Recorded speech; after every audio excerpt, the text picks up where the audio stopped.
Welcome to the Mobile Home Park Mastery Podcast, where you will learn how to identify, evaluate, negotiate, perform due diligence on, finance, turn around, and operate mobile home parks. And now, here is your host, the fifth largest mobile home park owner in the United States, Frank Rolfe. Trailers and Trouble, an examination of crime in mobile home communities. That was a paper written by Professor William P. McCarty at the University of Illinois in Chicago, and it was part of a big, giant study called Cityscape, a journal of policy development and research done by the U.S. Department of Housing and Urban Development, yes, HUD, back in 2010. Didn't get much discussion, but it has some very, very enlightening conclusions. People have always thought that mobile home parks are centers of crime. In fact, the paper starts off, it says, mobile home communities, also known as manufactured housing communities or trailer parks, are often portrayed negatively. Individuals living in residential neighborhoods near mobile home communities often perceive the trailers as ugly, and the lifestyle of the inhabitants is questionable. Consequently, they believe the communities diminish the value of their homes. Decades of this antipathy have resulted in these mobile home communities being relegated to blighted areas by municipal zoning boards or not allowed at all. So that sums it up. The average American thinks that mobile home parks are just terrible when it comes to crime. Why not? Well, they see shows like Cops and 8 Mile with Eminem. And so, of course, we all know the truth, right? Those shows are definitely great news sources, but maybe yet they're not. Here's what the paper went on to say. Despite the persistence of this negative stigma, academic research focusing on crime and life in mobile home communities has been virtually non-existent. This lack of research is especially surprising in the field of criminology, in which crime has been analyzed in urban neighborhoods and rural areas and public housing complexes and all forms of real estate, but yet mobile home parks were left out. So the point of the paper is they wanted to once and for all bring to a head crime in mobile home parks statistically. This is through HUD. Now here is what they found at the end of the study. Official police data from 2000 through 2002 in Omaha indicate no statistical significantly different in the rates of crime between blocks with mobile home communities, blocks adjacent to mobile home communities, and all other residential blocks. In regressors controlling for a variety of other variables, the association of mobile home communities remained statistically insignificant. Blocks adjacent to mobile homes when manifested no significant association with other property, crime, or violent crime rates. Interesting. So what did the study find? It found that mobile home parks, in fact, are not crime centers. In fact, that mobile home parks show no greater crime than other areas of the United States as far as all other housing types. In fact, I think it discovered that one item in the research because there's a paragraph that says, it is argued that individuals who own a housing unit have a greater stake, economically and socially, in maintaining the viability of the overall neighborhood. This study found that an interaction term for the presence of mobile home community and the percent of households that are owned or occupied had a statistically significant and negative association with both violent crime and property crime rates, over and above the negative association of home ownership and crime in general.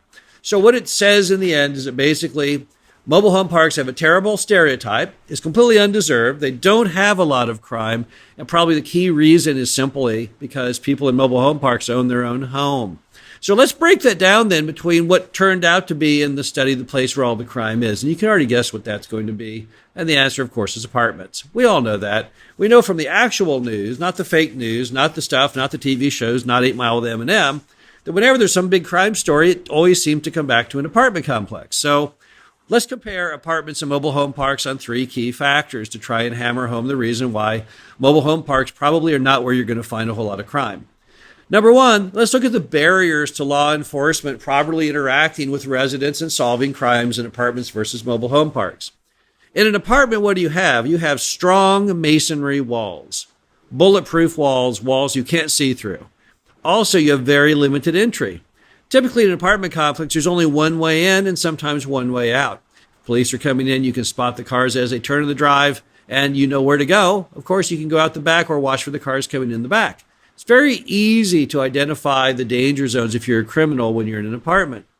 But in a mobile home park, you have accessibility from every direction at all times.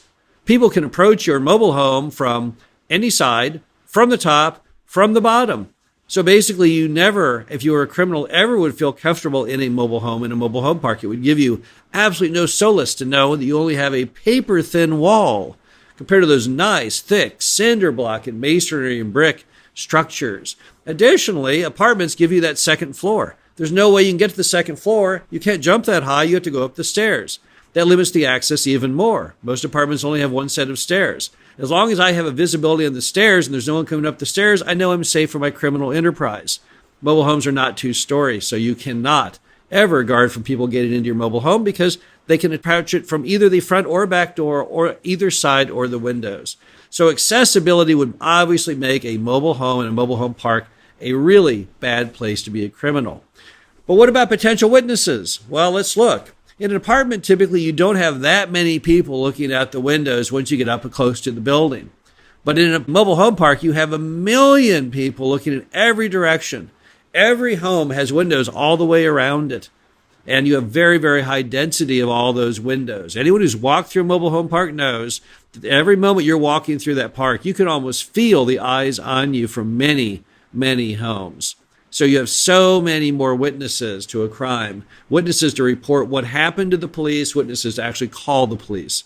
So once again, mobile home parks, much more witnesses, many more hands to dial 911 with than the apartments have.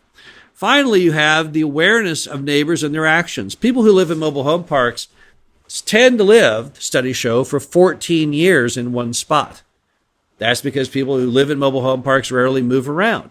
But apartment residents are not the same. They're constantly on the move, constantly moving in and out. Most apartment people have no idea even the name of their neighbor, whereas in every mobile home park, everyone knows all their neighbors. So again, you have groups that actually know each other. They can spot crime in the making. They know when people don't belong there. They can see them. They can see activities that are not normal, and they can report those to the authorities. So once again, mobile home parks infinitely superior over apartments. But then let's end up with what the government ended up with in that own study, and that is the importance of owning your own property. Apartments have one thing that mobile home parks never have and don't want to have, and that is you can never be a homeowner in an apartment complex. Yes, you can in a condo building. They look kind of the same, but we're talking apartments here, and apartments are all about rental. You own nothing.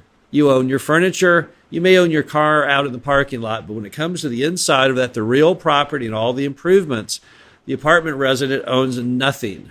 However, in the mobile home park, they own their mobile home. Yes, the park owner owns the land, but the mobile home owner owns the home itself. So they are basically a stakeholder in the business. And because they own their own home, they have most of the same attributes of those who live in stick-built subdivisions. They really, really care. They care about the neighborhood. They care about their property. They're going to protect their property. They're going to maintain their property. They're going to call the authorities if they see anything jeopardizing their property. People don't realize that the person in that mobile home is so similar to the one in the stick-built home. There's no group out there that parallels so many of the same attributes.